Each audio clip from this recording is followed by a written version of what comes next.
sejam muito bem-vindos a mais um vídeo do canal. Eu sou o Axel e chegou a hora da gente falar do assunto mais quente desse ano. Esse é o assunto mais quente desse ano. No lado masculino, a briga tá lá. Tem o Justin, tem o Roman, tem o Ricky.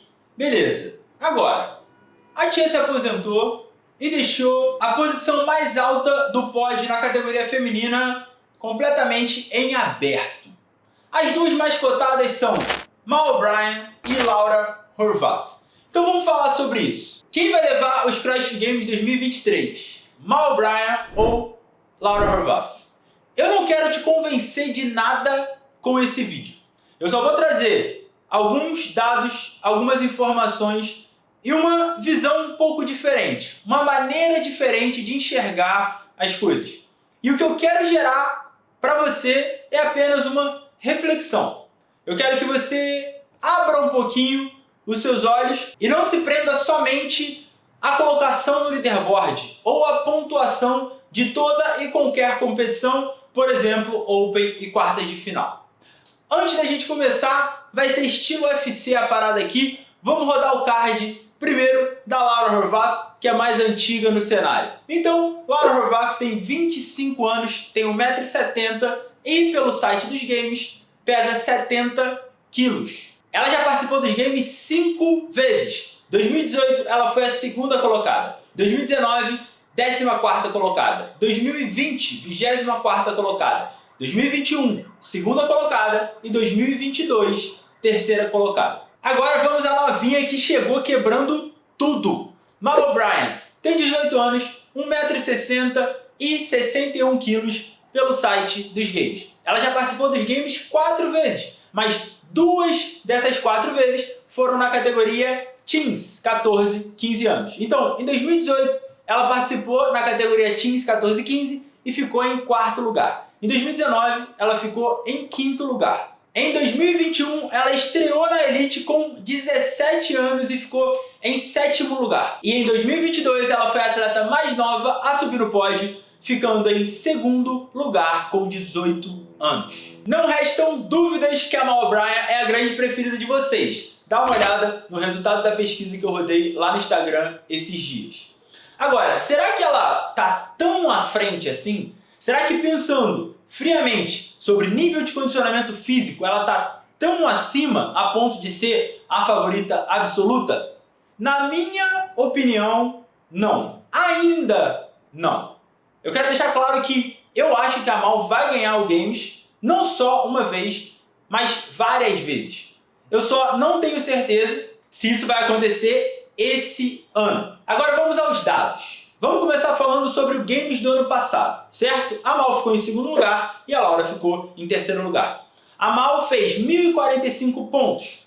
A Laura fez 981 pontos. Então foram 64 pontos de diferença uma para outra. Só para vocês terem uma noção, em colocação por prova, a primeira colocada ganha 100 pontos e a 23ª colocada ganha 34.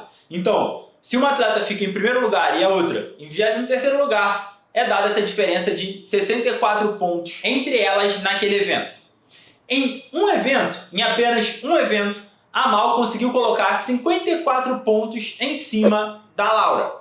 Ela ficou em 15º lugar na prova Echo Press e a Laura Horvath ficou em 39º lugar. E por que eu estou trazendo isso? Porque, historicamente, a gente sabe que a grande deficiência, o grande buraco na performance da Laura Horvath é o HSPU Strict, principalmente déficit.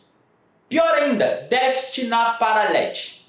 No decorrer dos anos, ela veio melhorando na capacidade de realizar esse movimento.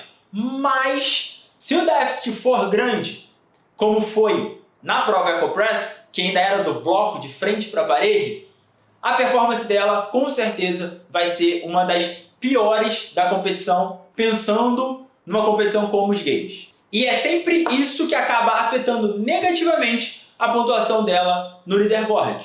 Como eu falei, a diferença de pontos de 64 no total da Mal para ela foi colocada praticamente só nessa prova.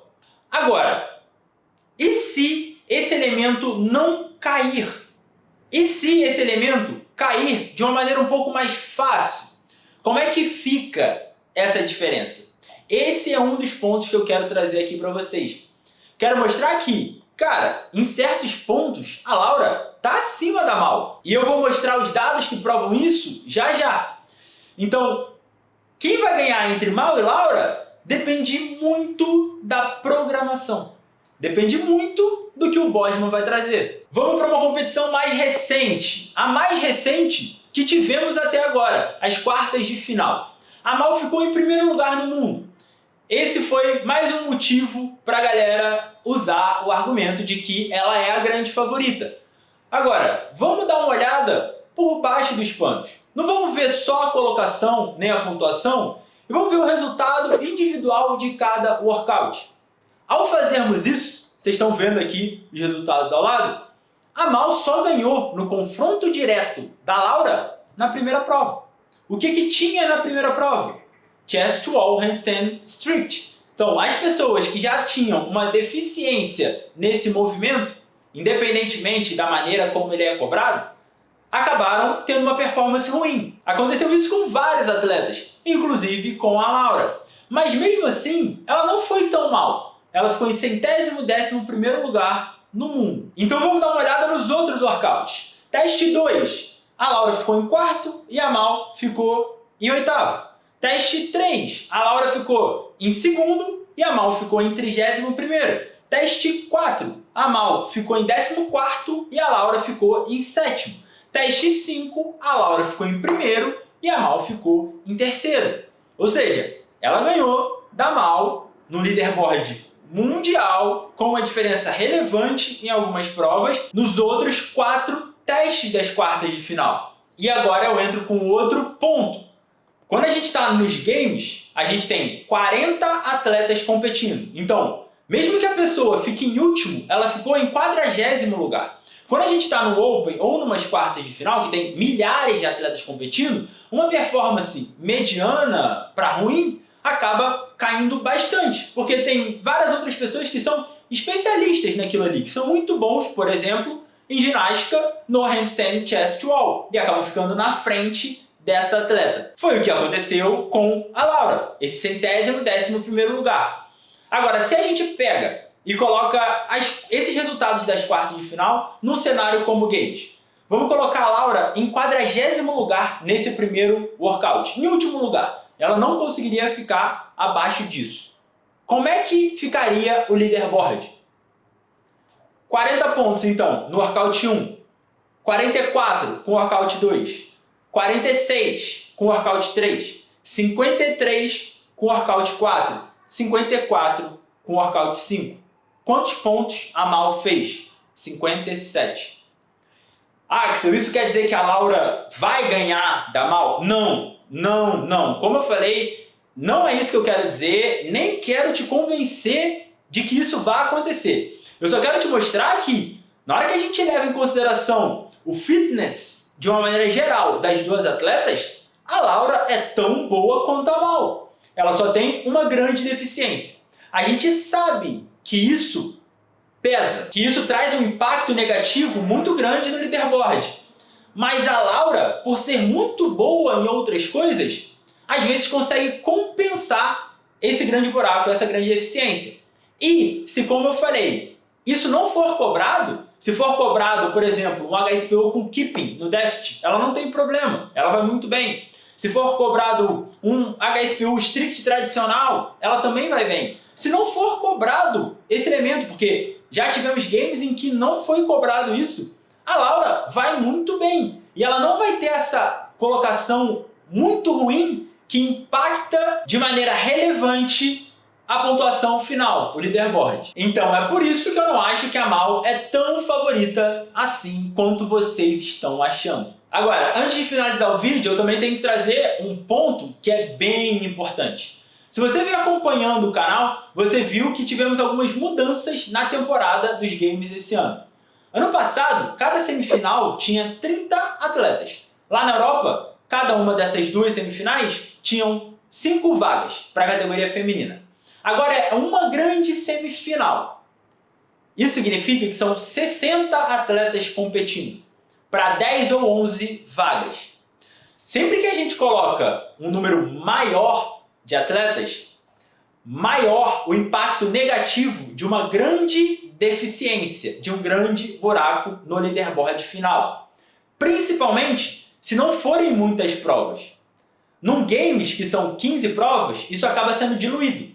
Numa semifinal que são 6 provas, geralmente, isso não fica tão diluído assim. Afinal, são 600 pontos em jogo. Se você ficou em último em uma prova, juntando todas as outras provas, só pode pontuar 500. Onde eu quero chegar? Se na semifinal for cobrado um movimento da maneira, se for cobrado o HSPU Strict de uma maneira que a Laura tenha muita dificuldade e ela fique em último, isso pode dificultar até a vaga dela para os games.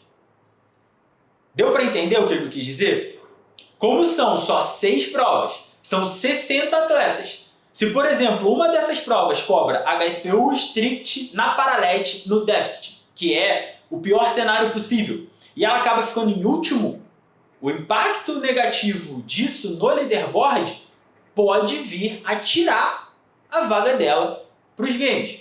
Eu acho que isso vai acontecer? Não, mas é uma probabilidade.